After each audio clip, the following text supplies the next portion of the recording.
हैं कि यांत्रिक तरंगें और विद्युत चुम्बकीय तरंगों में क्या लिखना है, अंतर। तो यांत्रिक तरंगें क्या होती हैं कि पहले इसमें माध्यम में क्या उत्पन्न होगा, विक्षोभ। माध्यम में क्या उत्पन्न होगा, विक्षोभ। तो ऊर्जा का क्या होता है, स्थानांतरण होता है। ठीक, तो ऐसी तरंगों को हम क्या कहेंगे, यांत्रिक तरंगें। यदि माध्यम में विक्षोभ उत्पन्न हो और फिर ऊर्जा का क्या हो, स्थानांतरण हो, ऐसी तरंगों को हम यांत्रिक तरंगें कहेंगे। जैसे मेरी आवाज़ निकल रही है, यदि यहाँ से हवा हटा दो और फिर मैं बोलूँ तो आपको मुँह भर चलता दिखाई देगा, आपको आवाज़ सुनाई नहीं देगी, क्योंकि इसको चलने के लिए माध्यम की क्या होती है, आवश्यकता होती है।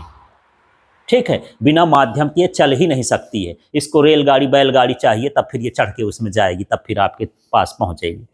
ठीक, और जो दूसरी तरंगें होती हैं, ये जो होती है विद्युत क्षेत्र और चुंबकीय क्षेत्र के लंबवत दोलनों से उत्पन्न होती हैं।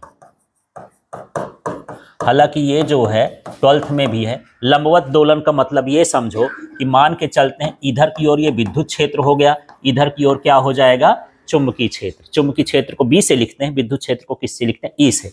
तो इसमें विद्युत क्षेत्र ऐसे ऐसे हिलता जाए, यहाँ पर मान के चलो ऐसे ऐसे ऐसे इधर दोलन कर रहा है, और चुंबकीय क्षेत्र जो है ऐसे ऐसे इधर दोलन कर रहा है। तो जो इनसे मिलने के बाद एक तरंग बन जाएगी, वो एक नई तरंग बन जाएगी, इसके ऐसे लंबवत जाएगी।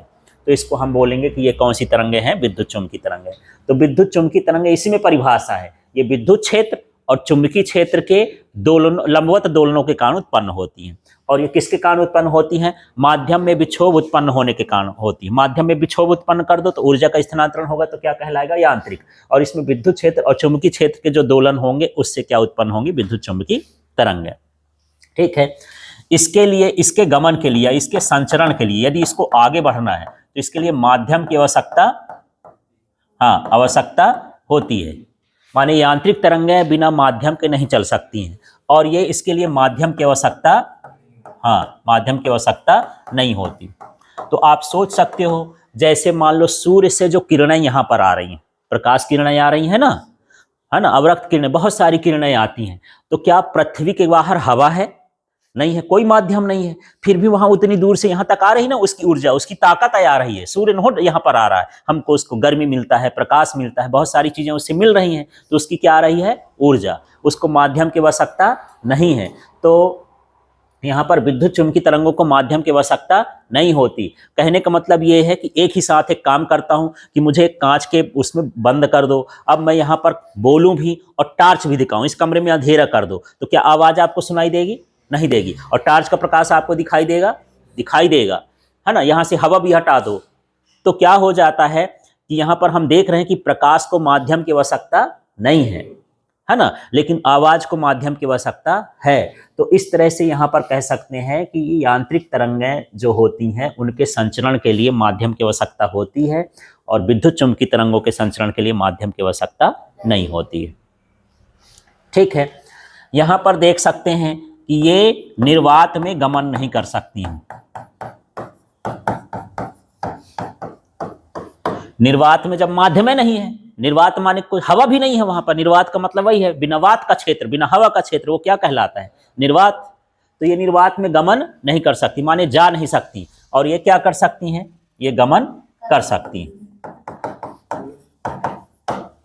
ठीक है, अब यहां पर यदि हम बात करें कि इसके लिए यांत्रिक तरंगों के लिए माध्यम में कैसा गुण होना चाहिए, तो माध्यम में कैसा गुण होना चाहिए, प्रत्यास्थता एवं किसका गुण होना चाहिए, जड़त्व का गुण होना चाहिए। और इसमें इसकी आवश्यकता ही नहीं है, माध्यम की आवश्यकता ही नहीं है। ठीक है, तो इसमें माध्यम की आवश्यकता नहीं होती, इसमें प्रत्यास्था एवं जड़त्व का क्या होना चाहिए, गुण होना चाहिए। इसका वेग क्या होता है, कम, और इसका वेग बहुत अधिक होता है। प्रकाश की चाल 3 × 10⁸ मीटर प्रति सेकंड होती है ना, तो उसका वेग तो बहुत अधिक है, और बाकी इसका वेग कैसा होगा, कम होगा। उदाहरण के लिए हम यहाँ लिख सकते हैं कि यहाँ पर ये ध्वनि में जो तरंगें उत्पन्न होती हैं, ध्वनि तरंगें, है ना, जल में जो लहरें उत्पन्न होती हैं तो जल की तरंगें, रस्सी को बांध के यदि आप उसमें हिला डुला रहे तो रस्सी के कारण जो तरंगें उत्पन्न होती हैं वो तरंगें, ठीक है, ये सभी क्या कहला गई, यांत्रिक तरंग है। अब यहाँ पर ये लिख सकती हो प्रकाश तरंग है। प्रकाश तरंगों को चलने के लिए माध्यम की आवश्यकता नहीं होती है। ठीक है, तो एक बार समझाता हूँ, फिर इसको हटा दूंगा, फिर आप लोग को बोलना है इसी का। ठीक है, हाँ जी, चालू करते हैं। यांत्रिक तरंगे और विद्युत चुंबकीय तरंगे ये माध्यम में विक्षोभ के कारण उत्पन्न होती हैं। ऐसा लिख देना, क्या, माध्यम में विक्षोभ के कारण उत्पन्न होती हैं। ये विद्युत क्षेत्र और चुंबकीय क्षेत्र के लंबवत दोलनों के कारण उत्पन्न होती हैं। ठीक है, संचरण के लिए इसके माध्यम की आवश्यकता होती है, संचरण के लिए माध्यम की आवश्यकता नहीं होती। ये निर्वात में गमन नहीं कर सकती या संचरण नहीं कर सकती, जा नहीं सकती, और ये निर्वात में भी गमन कर सकती, माध्यम में भी तो करेंगी और निर्वात में भी गमन कर सकती हैं। ठीक है, ये इसमें माध्यम में प्रत्यास्था एवं जड़त्व का गुण होना चाहिए, इसमें माध्यम की आवश्यकता ही नहीं होती है। ठीक है, इसका वेग कैसा होता है, कम होता है, इसका वेग कैसा होता है, अधिक होता है। उदाहरण ध्वनि तरंग है, जल तरंग है ना, और इसमें क्या लिख देना है, प्रकाश तरंग है।